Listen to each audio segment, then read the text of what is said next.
Let's go. And we're recording. Hello, everybody. Welcome back to the OK Run Show. I'm Colin McLean. Go folks. That's Sean Rutledge, your mile split editor. This week, we're recapping week 2 of the outdoor season here in the state. Very interesting week. There were some meets postponed, rescheduled, canceled, weather issues.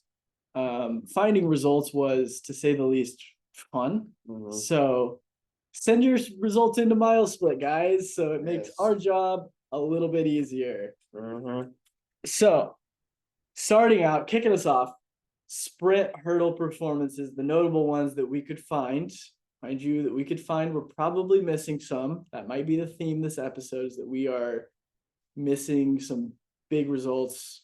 If that's the case, send all your hate mail to Sean Rutledge at Gmail or something like that. Please do. I love it. We're gonna enter his phone number into the I'm gonna edit his phone number here, and then you guys just call him at 3 a.m. to complain. But anyway, kicking us off, sprint hurdle performances. Autumn Mundis out of BA. She won your 100-meter hurdle and 300-meter hurdle. She won the 100 in 15:71, won the 300 in 48:31. Mm-hmm. Said she was a freshman, but I'm pretty sure she's a sophomore. Yes, we had a submission from Coach Partridge, which we love Coach Partridge. Mm-hmm. That's my dog right there. That is Sean's dog, apparently. That she is a 10th grader and triple PR. Couldn't find her other event she did, but triple PR, probably a relay leg, ran really quick. Next up, Helen, I'm gonna butcher this name. Olszewski. We apologize. Out of Casady. We're gonna try to learn that. Now that Casady is in OSSAA, I should learn to pronounce her name. But 11:86 in the 100-meter. Good second meet of the year because they were at Deer Creek last week. James Duncan, Chandler High School, 14:56 in the 110 hurdles. Took down Nathan Erique, who is your second best 300-meter hurdler returner and a top 5 6A hurdler. Chandler, I believe, is a 4A school, maybe a 3A school. So smaller school guy taking down the 6As. Love to see it. Kayleb Barnett out of BA ran 10:64 in the 100-meter. There were some quick 100-meter races this week. Wind might have helped, but hey, if they don't have a wind gauge, we're saying it's wind legal. Take your 10:64, take it to the bank. Aven Hobbs, 49:42, 400-meter open champion at the Edmond North meet. And then what school was he from? Wasn't it Yukon, I think? I don't know. Yeah. I don't know. We didn't write down what his school. Might have to cut that. Ryan Jackson, 300-meter hurdle champion, took down your 110 hurdle champion at the meet to run 39:98, which I believe is would have been a top 5 returning time. So like to see that out of Edmond North. The BA boys ran 3:20 in the 4x4, which I think has great state meet implications. Yes. Because Tulsa Union, we saw, ran 3:19 last week. Running 3:20 makes that race a little bit closer, and we know that team battle is likely going to come down to BA, Tulsa Union, and I think 4x4 may be the deciding factor, and having those two teams closer will make that final race just that much more exciting. Sean, what are your big takeaways out of the sprints? I mean, I'd definitely say that the 4x4 is something to be aware of, just because they're both in that Tulsa area too, so they're going to be competing against each other fairly often.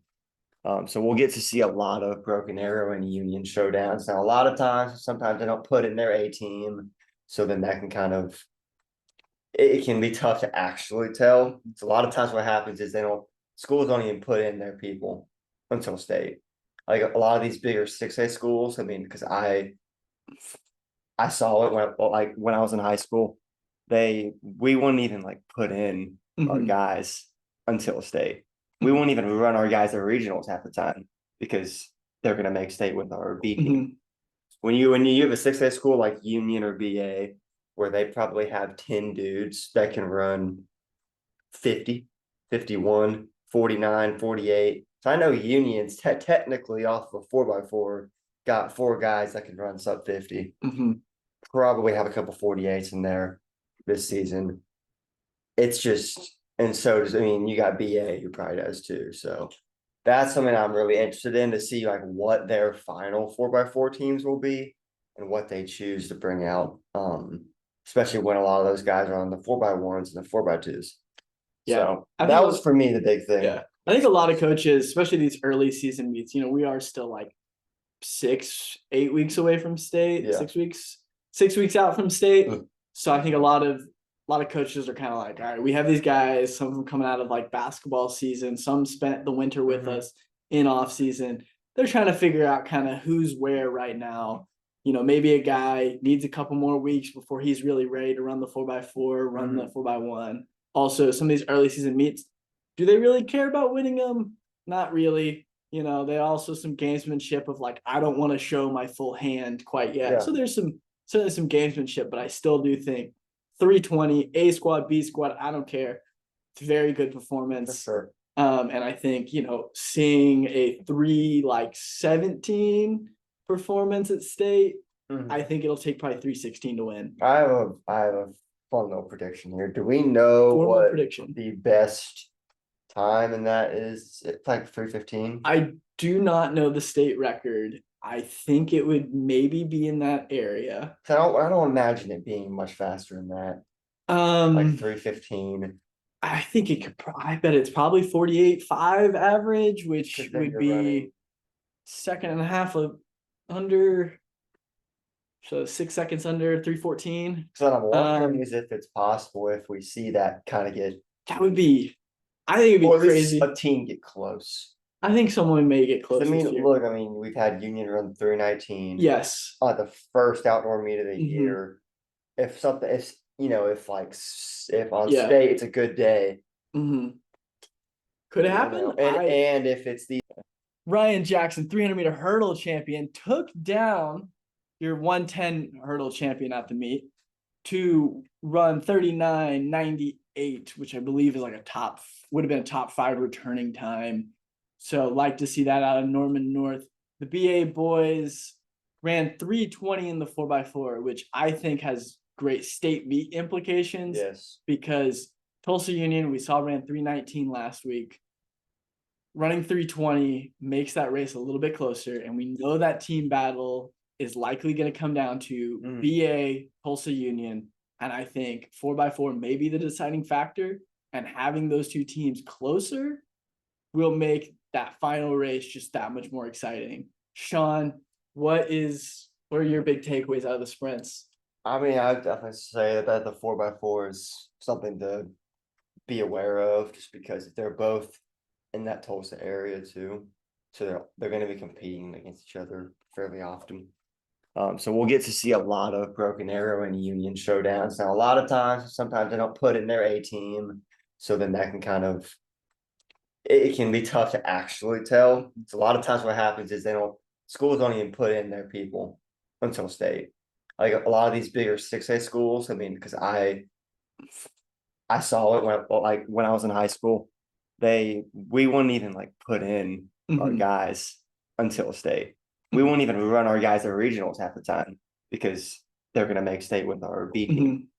When you have a 6A school like Union or BA, where they probably have 10 dudes that can run 50, 51, 49, 48. So I know Union's technically off of 4x4 got 4 guys that can run sub 50. Probably have a couple 48s in there this season. It's just, and so does, I mean, you got BA who probably does too. So that's something I'm really interested in to see like what their final 4x4 teams will be and what they choose to bring out. Especially when a lot of those guys are on the 4x1s and the 4x2s. Yeah. So that was for me the big thing. Yeah. I think a lot of coaches, especially these early season meets, we are still like 6-8 weeks away from state, 6 weeks out from state. So I think a lot of coaches are kind of like, all right, we have these guys, some of them coming out of like basketball season, some spent the winter with us in off season. they're trying to figure out kind of who's where right now. Maybe a guy needs a couple more weeks before he's really ready to run the 4x4, run the 4x1. Also, some of these early season meets, do they really care about winning them? Not really. They also some gamesmanship of like, I don't want to show my full hand quite yet. Yeah. So there's certainly some gamesmanship, but I still do think 320, A squad, B squad, I don't care. It's a very good performance. For sure. And I think, seeing a 3:17 performance at state, I think it'll take probably 3:16 to win. I have a fun prediction here. Do we know what prediction. The best time in that is? It's like 3:15. I do not know the state record. I think it would maybe be in that area. I don't imagine it being much faster than that. Like 3:15. I think it could. I bet it's probably 48.5 average, which would be running. second and a half of under. So 6 seconds under 3:14. So what I'm wondering is if it's possible if we see that kind of get. That would be. I think it'd be crazy. A team get close. I think someone may get close. Look. We've had Union run 3:19. Yes. The first outdoor meet of the year. If on state it's a good day. Could it happen? And if it's these two teams or maybe a third in there, and they're going to decide to meet, they're going to run as hard as they can. Of course. And if a state record's going to go down, it's going to go down then. I think so. 100%. I think state meet, especially for relays, everybody steps up a notch. Yeah. I know, like, my freshman year, I think I was like on our 4x8 and I ran like 2:05-ish most weeks. And then state meet, boom, 2:03. Yeah. You always take a step up. I mean, there's the pressure, the competition, the stands are packed, it's loud. Yeah. You're gonna go up a little notch up. So I think 4x4 state record, maybe that's our bold take of the week, that it could go down. It's in danger. I'm gonna have to check in on that and fact check what it is. Maybe I'll put that in text, not your phone number. Maybe I'll put that and then like his phone number. Call this if you think it's gonna.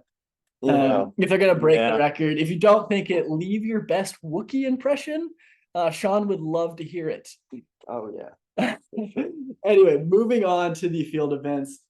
Elizabeth Jaques wins meet by 7 feet, throws 44 feet in the shot put, which would have put her second amongst returners last year out of more. So that's an emerging figure to look out for in the state championships. I think she's the 6A favorite right now. The only person that I believe maybe is a better shot putter than her currently, based off what we know, Kylie Dodson out of Ada, who I think I believe a popsicle stick length, which is 4.5 inches away from the state record, which was set at last year's state meet. So I think that could be, very interesting. Maybe we have 2 girls go over the state record by the end of the year. That would be crazy. Gonna need 2 more feet for Jaques to get there, but crazier things have happened. Moving on, Hayden Wolfe wins by 6 feet to throw 53 feet at Edmond North. I don't recall where Hayden Wolfe competes for, but 53 feet. Where's he out of? Edmond North. Edmond North. Yes. This brings us to something that Shawn and I talked about before the podcast started rolling. Edmond North, sneaky good squad. They have a sneaky, they have a lot of athletes. A lot of good athletes in a wide variety of events. I mean, you have Zach Rutherford, who kind of everybody knows about. He's the cross-country champion, probably the favorite in the 32. They've got a decent 4x8. They might put it together and, a very sprint-centric, Tulsa Union squad. If they get some drop batons, maybe a false start here or there. You're looking at Edmond North as a dark horse. I think they're a good dark horse pick. I had them in the storyline article as my dark horse pick in 6A to sneak up there, top 3, top 2. If one of those Broken Arrow Tulsa Unions has a bad 2 days at state, watch out for them, because 53 feet, that will certainly get you a high medal at state. It will get you probably top 3 at the state meet by the end of the season. Moving on, Christina Barnett wins by 30 feet in the discus through 138 feet out of OKC Storm. I imagine she is under the SEAL throwing club out of Ramona, Oklahoma. This would have put her third last year, only behind Kat Meacham, who is out of Clinton, I believe, throws for the SEAL throwing company. And behind her other homeschool teammate, which I believe we have up here. I do want to mention her name because I'm blanking on it. Taylor Wiseman. So this would have put her number 3 last year behind those two ladies. And those two ladies, as we know, great throwers here in the state. Moving on, Daniel Yebit, Yukon freshman, 6'6" in the high jump. We will talk more about him probably at the end of this. So I'm going to save my remarks until we finish up the field event. Davis Crabtree wins the pole vault, 10 feet 9. Almost 11 too. Almost 11, 3 inches.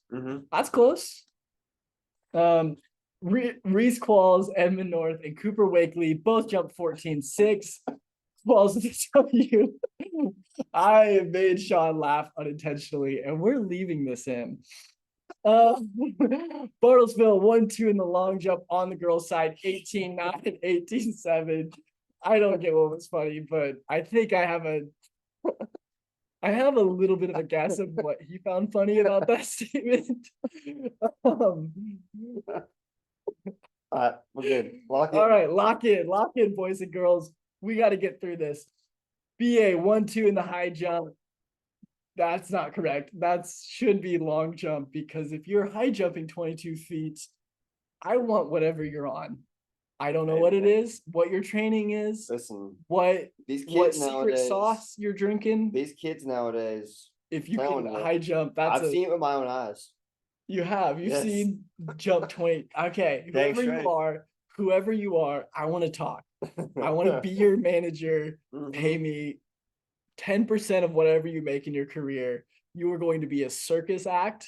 Like, we're taking you like everywhere. Be like, all right, you guys believe this guy can beat the pole vault record without a pole?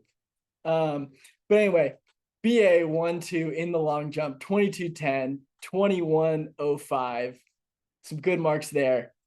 Long jump, big long jump mark of the week. Atticus Thompson flew up to New York to compete at Nike Indoor Nationals. He wins the emerging elite, 23 feet 6. He was a 22 flat long jumper. That was his best mark last year, 23 feet 6. He has improved 1.5 feet in a year.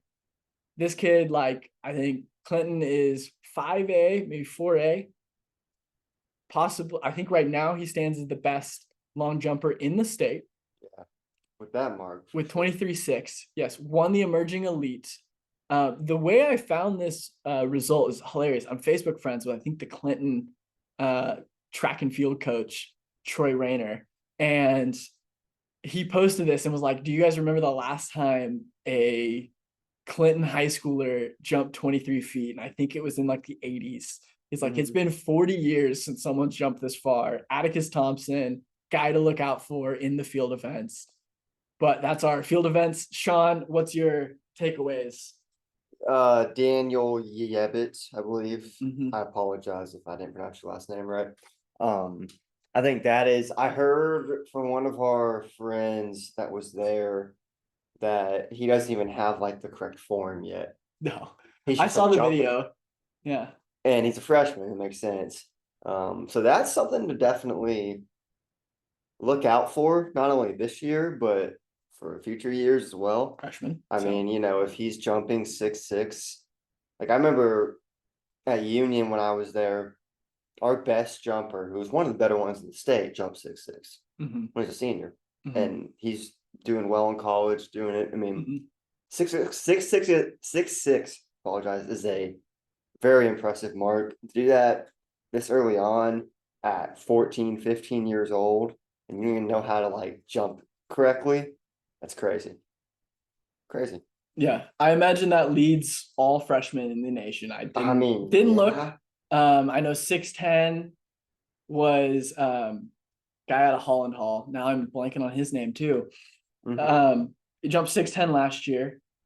So 6'6", that's gonna put you in the top 10 probably by the end of the season if he doesn't jump any higher amongst freshmen. I watched the video of him jump 6'6". I'm no high jump expert. I'm not going to claim to be, but it didn't look pretty, but he got over it. So I think there's something to say that he's a raw athletic talent, and the jumps coach at Yukon, we know is good. Like we did with Vernon Turner, took that kid as a sophomore, took him in, I believe he's a sophomore. Just great athletes. Moving on to distance, which I know is most of our fan base and our expertise as former distance nerds. Well, actually, still distance nerds, just former distance runners. Washed up has-beens. Washed up has-beens. He's drinking a Celsius. He cheers that like it's Celsius. Got him to 7'6", which is the state record, and I believe a top 5 all-time high school mark. This kid coming in already at 6'6". What could this kid be a 6'10" jumper by the end of the year? Could he be a 7-foot jumper next year? 7'4", could he follow a similar progression? I don't know. I was very excited about the Holland Hall guy. Still am. I do believe he can jump 7 feet this year. Not 7'7", but 7 feet. And I think this kid, we've got 2 very good talents in the high jump right now. And I believe we could see a 7-foot jumper and then maybe a 6'10" freshman. That could be a crazy battle for 2 or 3 years between the 2 of them, which I believe will push the bar higher and higher. I want to see them get them in a meet together. Brody Woodcock flew up to Boston, shipped up to Boston, cue the music. 4:18, 1 second improvement upon what he ran last week, close to his PB, which I believe is 4:17 point. So good performance, stacked field. I believe he was the 37th best performer on the day at that meet. But obviously we'd love to see Oklahoma high schoolers competing on the biggest scene of high school athletics. Piedmont girls 4x8 took down their school record again. Piedmont girls are getting better and better. They've got a young group of core girls who are very talented. I think they're going to be good for years. 9:43, I believe, is just the beginning for them. They didn't run an A squad 4x8 or maybe even a 4x8 at all at Deer Creek. They all ran kind of individual events. We saw them indoors run well. Here they are outdoors, 9:43, great place to start. And I believe, they're a team that in 6A who, your powers that be of Jaques and, Edmond North and all these that are very good, historic, just powerhouse in that 4x8. What about Piedmont moving up from 5A, first year in 6A, coming up, upset a couple of those teams? I know Bishop Kelly also made the jump up to 6A. They always have a good 4x8. I think the girls 4x8 might be a great race to watch between a lot of good teams. I think 930 something range amongst those teams wouldn't be unreasonable. Rutherford back at it again, cross country champ, tripled. He ran a 1:59 800-meter leg, which about where I'd expect for him to run.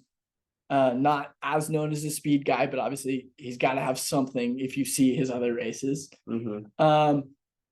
9:38, solid 3,200-meter mark. Again, I'm still going to stand on. He's probably 9:10 to 9:15 shape currently in a pace, good race. Maybe a race he's challenged.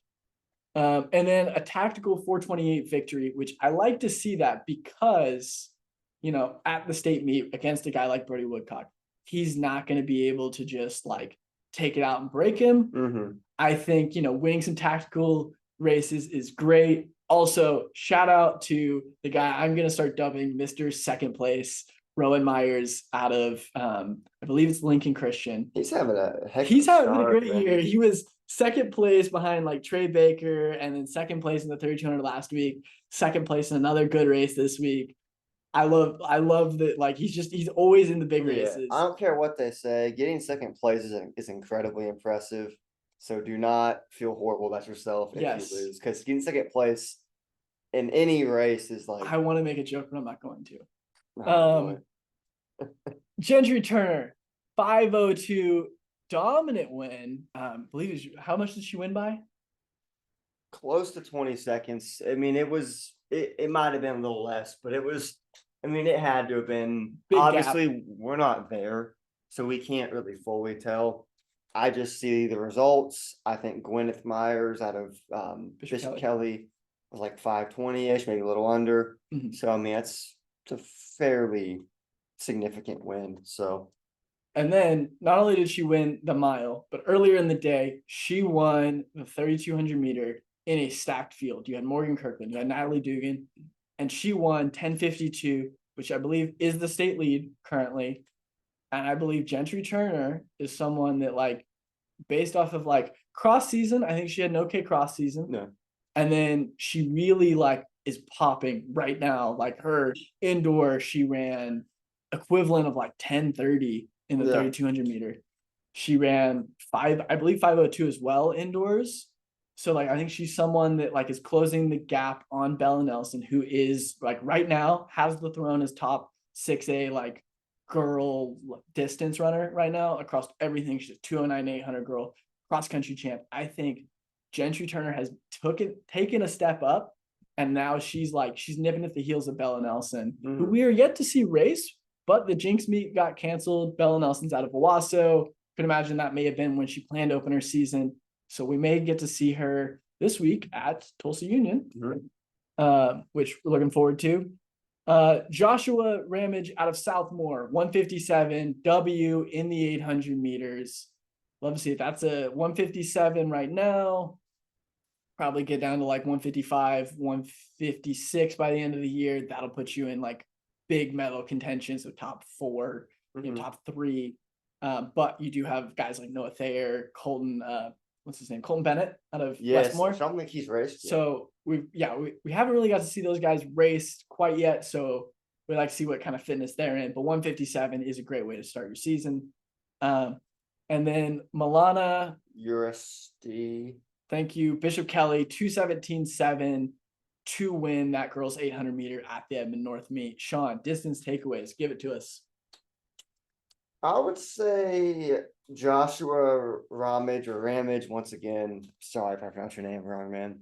Out of Southmore, something that I'm interested in because the 800, I don't know about like every year, but at least recently, since I've been in high school, which is about 3 or 4 years ago, it's been a stacked race, and it's anybody's win every single time. And that's why I love the 800 at state, because you just don't know. Like you can sit there like, oh, Colton Bennett or whoever the heck, right? But it's like no one knows. I remember my senior year, I believe Carson Royce won, which I forget what school he was from, but like no one had really picked him to win, and he was just tactical and won. Because the 800, I mean, you've got so many guys that are going to run 157. There's so many guys that haven't even ran the open 800 yet that are going to run 157. So I just love the 800 because who knows? I mean, this guy could win state. People might not pick him, but he could. I think the 6A men, like right now as it stands, I think you have a big crop of guys that are like 154 to 156. And I think, or like that's where they'll be kind of this season. And I think that big crop of guys, you get into a race where all of them are together, it can be chaos. It can be who gets out harder. Because the thing about with the 8, you know, like you can be conservative in a 2 mile, of course. Like you can be the guy that's patient, sits back, and then just strikes. The 800 is way harder to do that because you're going to go out hard. And regardless of, okay, I can be a little more chill and, you know, come through a little bit, you know, more conservatively, but then you have to make up all that ground and go around people to pass. And regardless of how slow you go out, you're still going out relatively fast. So you're still going to be tired. You're also going to be tying up. But do you want to tie up like at the front of the field and have everybody else forced to go around you? Or do you want to tie up behind them and then try to get around them? Like it's, you know, it's a battle. I think it could be kind of Andy Mann's race. I don't think you have a favorite in that. I mean, you could say Colton Bennett, Noah Thayer, Dane Janowski out of Owasso. There's a lot of like really good guys that have already kind of shown, okay, they're good, but like they're not, there's no clear favorite right now to where I'm okay saying like this guy out of Southmore, you know, we mentioned 157 now. Maybe he's the state champion at the end of the year. Maybe he's seventh place. That's Maybe, what it's just interesting. you about know, that, like you it know? is. Oh, it's 100% Because like I interesting. think for like the mile, if no one gets injured, hmm I can sit here right now and say it probably predict the top 3 hmm and be You get two out of close. them. You get 2 to 3 probably easy. Which maybe not. Once Mhm. again, you don't really know. Yeah. Who knows? But like I say, if like you sat here and said that Brody Woodcock was going to win the mile, I'd be like, yeah. But if you told me Mhm. that Colton Bennett was going to win the 800 or Joshua Ramage or whoever, I'd be like, I don't know, because it's just anybody's race, which that's why I think it's fascinating. Well, in the mile, you have there's more distance between the athletes. Like you have guys like Brody Woodcock, you have Zach Rutherford, who I believe are sub 420 guys, and then you've got some guys in the 420s. Well, those 420s guys, they're good, but are they good enough to win? Probably not. Yeah. But in something like an 800 where chaos can happen, I've seen very scrappy state 800-meter races, guys going down, guys pushing, shoving. It's bumper cars out there, demolition derby. It's a great race to watch. You get one move to make. If you make the move at the wrong time, you make the move too early, too late, whenever, you can kind of mess up your race plan, maybe mess up someone else's race plan. A lot can happen. There's so many factors, so many variables. So I'm counting nobody out. I just like who could be the medalist, who could be, state champion. Because again, there's not a big gap between, your number 1 and your number 2 and your number 3 and your number 7. There's not that big of a gap. There's not clear-cut tiers. Like I believe the 2 mile, you have a guy like Rutherford, Woodcock, some of those guys who are like, they're your S tier. And then you got a couple guys in the A tier who maybe can get up there and mix it up. But then, you have B tier, C tier, whatever. And so it's a bigger gap where like, I think all the 800-meter guys are like only maybe 1 tier away. And so they can pass, they can tactics. It's beautiful. We're going to love to watch that race when we get there. Yeah. And I mean, also like, we don't know who's going to run the 8. So maybe like Brody Woodcock runs the 8 because it's state. Who like especially if he thinks he has a chance. Oh yeah. I mean, sure. Who knows what he's running the 8? Maybe he runs 155, or maybe some other guy that's a big time in the 1600 or the 2 mile decides I'm gonna run the 8, and he steps down on the 8 and then runs 156, 154. So we really just don't know. It's too hard to predict. And I remember when like Colton Bennett out of Westmore first kind of popped onto the scene, guys were like, this he was a 400-meter runner. Also 400-meter runners. Yeah. Yes. And like, there's a whole crop of guys that we're not thinking about. You can't really base like, oh, how well the guy's doing cross country because it plays less of a factor in the 800. So, just because you had a great cross season doesn't mean you're going to have a great 800-meter season. So like, there's some guys that we haven't even seen yet who might just come up and go, I'm a 153 guy, surprise. And we're all like, well, all right, maybe you are the favorite now. And then one other thing to mention about the distance, I know it's like mainly what we can talk about the most because we know the most about it, but I would say Gentry Turner, that's a fair pick, I think, come like the championship season. I mean, she's a senior, and she's been she was been competing against 6A for 4 years now. She's competed against Peyton Hinkle, Caden Dawson, and is now competing against the current athletes. I think that she has a real chance when it comes down to it.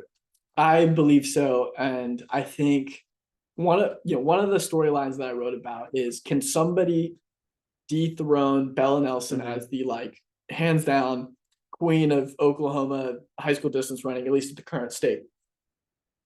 And I was looking through the results and I was going through kind of cross results and like, Bella Nelson won cross, but there was like 3 girls not too far off of her, 3-4 girls, plus some girls that ran well in track last year, some more like mid distance kind of focused people like a Kate Barber, who wasn't really a factor in cross country, but she's a 2:14 800-meter girl. She's like the number 3 returner. And like 5:0 something, has improved her mile a little bit. I think she was a 5:05 girl last year. I think it's already down to like 5:03 maybe indoors this year. So I think the gap between them is getting smaller, and we haven't seen Bella Nelson race. Maybe she comes out first meet, she's 4:55, and we're like, all right, maybe not. She runs 10:20, and we're like, okay, yeah, all right. She reasserted her dominance. Like, yeah, I haven't really seen her since indoor. She ran 5 flat indoors, just missed breaking 5 during the indoor season, but the indoor season in Oklahoma, not that big of a deal. Like, it's just not something people focus on because there's no official championships. Nobody's taking home one of those big Oklahoma shaped trophies. There's none of the cool, like, blue and black band gold medals you get to take home at the end of the day. Like, so some people focus on it, some people don't. Some people take the winter as a time to recover after a big cross season. Some people really hit it hard and train. It's so much to balance and weigh out there to know kind of who's where. But I think, could someone take her down this year? Maybe someone sneaks by her in a 2-mile. I think Gentry Turner running, sub 9 in the 3K, which is like 10:30 something for the 3,200. I think that bodes well. I think she's also showing she's got some speed with the 5:02. Like to see her maybe in an 800 if she can run like, 2:11, 2:12. I'm gonna start going like, she's getting close. Bella Nelson is a 2:09 girl. Don't get me wrong, 2:09, very good. And that's going to be hard to beat. That's good speed. Obviously, she's the cross champ, so there's good strength. So she's got the full arsenal of weapons to use on anybody who wants to go against her.